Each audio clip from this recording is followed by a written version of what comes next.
This video is going to go over creating a backlit effect or a halo effect around different sorts of geometry. This office file you might have seen in a few other videos. Mostly the reason I picked this one is because it's basically the kind of scene that you would see this sort of effect in. So we have some other different RenderWorks options, like we showed the glow textures for the TV and the different bulbs. But what we're now is going to do is the glow as the back of an object. So I have a little logo here, just sort of a corporate logo on the back wall of an office room. And I want to edit this. So I need to add a glow to the back of this. I've already moved my geometry away from the wall, so it's not touching the wall. It needs to be separate so that we can have a space for the light to actually exist. But I need to edit it a little bit more. So rather than editing my options or turning everything off and turning all the classes off just to focus on this object, we'll just use the simple clip cube. I'll select the clip cube, and then we'll grab the back face. We'll bring it forward just a bit, just so that it makes the wall disappear. Then we can see what we need to see. Go ahead and edit this group. Spin it around. And on the back of this object. Now, if this object had just been an extrude, it would have been relatively simple because I would have been able to select the back of the extrude in the render tab as a part, and then I could have said, oh, I want the back to be that glow texture and instead of the metal that the rest of the object is. But it's not. This is a fillet. So these are each individual fillet objects, so I can't choose a part. So I need to make geometry to glow, and I don't want to have to manually trace this with a circle, trace this with another circle, make a surface. None of that. That's a lot of work for no reason. What we're going to do is go to the 3D modeling toolset, and we'll go to the extract tool. I'm going to set this to the fourth mode, the surface mode, since I want to make this whole surface glow on each of these three parts here. I'll select the back surface of this, the back of this, and the back of this. I'm holding shift down so I'm able to get all the selections at once. I'll click the check, and you'll see this weird hatching pattern here. That just means that we've, and it'll make it in a group. I'm going to ungroup it. The weird hatching pattern is because I have faces right on top of each other. That's called Z fighting there. We'll go to the top plane view. This is my object, and I'll just use shift and arrow because I just want to nudge the surface of that object away so it's not having any fighting anymore. And you can see now it's nice and clean. There's none of that other shapes. And I will class these objects in glowing. And you can see that turns that slight yellow that I had attached to it. I have a class texture set up for that class. That's the glow texture we're going to be using. So that's just, it's a quick way of doing it. It means I can edit it by class. I don't have to come into this group and edit the glow individually on each of these objects later. I can just do it via the class settings, and that'll save you time, especially if you're going to have a lot of glows that are the same sort of effect across your whole document.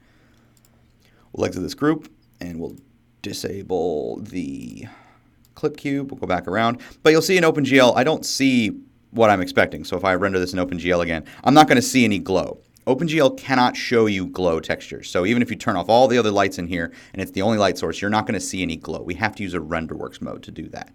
So we'll go ahead and go to a sheet layer, and we'll pull up some of those renders we've done here. So here's the regular flat render of the rest of the room. And then here we can actually see our geometry.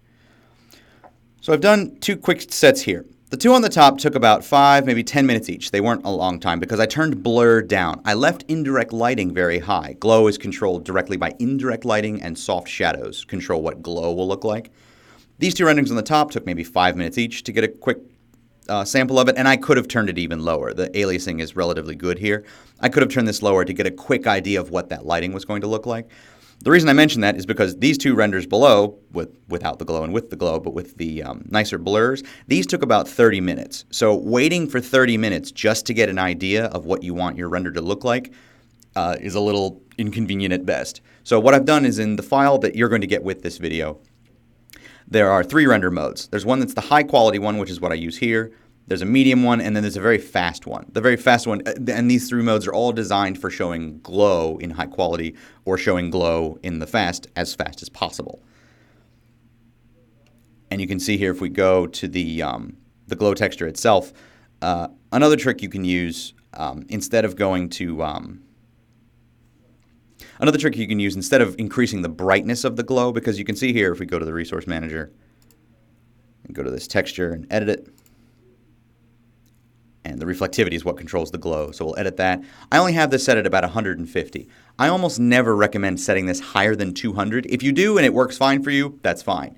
In most cases, I find that it starts to get a little splotchy. You'll start to see a little strange dashes and splotches outside this light area. They aren't smooth. That's mostly because I've given a light a source of light in Vectorworks a value that is impossibly high. You're basically giving it, this should be twice as bright as the maximum light. If you're doing 200%, and 500 and 1,000% can get even higher.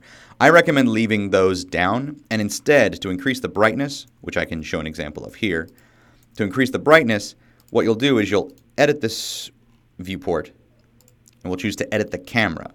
This group doesn't have a camera in this viewport doesn't have a camera in it right now, but we can quickly add one by going to the visualization tool set, getting a RenderWorks camera, and we can just place it anywhere. We actually don't care about the orientation because I'm going to click Match Current View. Now, this camera that we just made is going to match the current view that I have set, so we don't need to edit that again to keep the same exact view. We'll scroll down. I'll enable exposure, and I'll set the shutter speed to 1/15 of a second. I generally leave ISO film speed alone and just control the exposure with this value. And then if I return to my viewport and update this viewport, you can see here in the finished render, I get a much brighter scene, and this is without turning that light up. What this does is it just sort of amplifies light that's already in the scene, which works really well for glow textures. It may not work very well if it's an exterior scene, but if it's exterior, you're probably not going to be able to see a glow anyway, so you can choose whether you want to use this exposure trick or not. Here's an example that shows if I turn in the RenderWorks camera bloom on as well.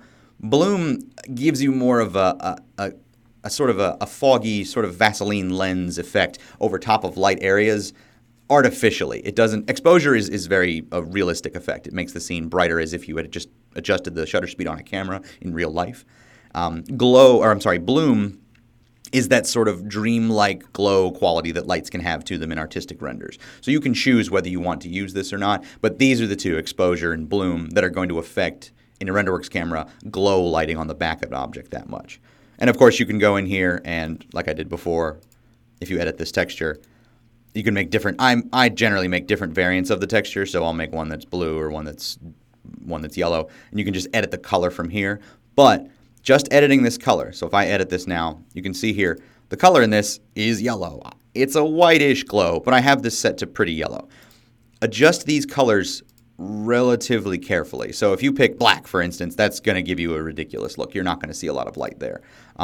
Grays also don't show up well. There's very little gray light, but they can look good if you have a lot of yellow light in your scene. It'll make it look a little bluer. But generally, you'll want to stick to colors that are temperatures of real lights in real life. So you can stick to the various yellows and some of the lighter blues, and they'll look a little more realistic. You can make this glow whatever color you want, but you should use this and test it in the render. Don't just assume that this color will exactly match your scene, because other lights that are in the scene or the color of the surface that you're shining the light on will affect what this looks like. That's one of the main reasons for the fast render that I've included in this file for you, so you can check that out. Thank you for joining us, and don't forget to visit kbase.vectorworks.net for more video tech tips and other technical articles. Thank you, and have a great day.